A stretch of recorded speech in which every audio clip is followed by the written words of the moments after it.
যতই মন খারাপ থাকুক না কেন, ঘুরতে বেরোলে মনটা অনেকটা ফ্রি হয়ে যায়। এটা আমাদের প্রত্যেকেরই একটা ভাবনা। তো যাই হোক, আমরা হঠাৎ প্ল্যানিংয়ে গিয়েছিলাম ঘুরতে।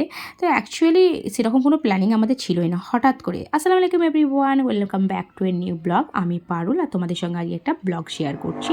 রূপ রাডার করে দিয়ে যাচ্ছিলাম আমরা কোথায়, এই দেখো জাস্ট জায়গাটা। এটা জানে না এরকম কেউ নেই আসলে। কোলাঘাট এখন শেরে পাঞ্জাব নামেই অনেকে চেনে। শেরে পাঞ্জাব চেনে এমন লোকজন হয়তো আমাদের আশেপাশে কেউই নেই, প্রত্যেকেরই যাওয়া হয়ে গেছে। আর এই হচ্ছে, এই গেটটা দেখলে আমার না ইন্ডিয়া গেটের কথা মনে পড়ে যায়।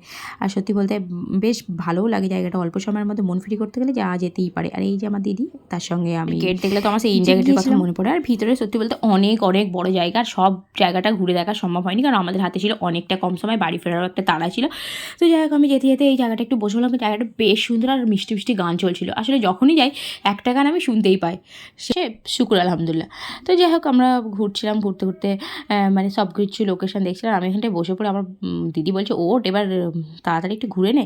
তো যাই হোক, এই যে দেখো জাস্ট ভিউ লোকেশনগুলো দেখো, ভালো লাগবে। সত্যি বলতে অল্প সময়ের জন্য মন ফ্রি করতে গেলে ওখানে গিয়ে বসে আড্ডা দিতেই পারো। তবে হ্যাঁ, খাবারের প্রাইস তো প্রত্যেকেরই জানা কীরকম।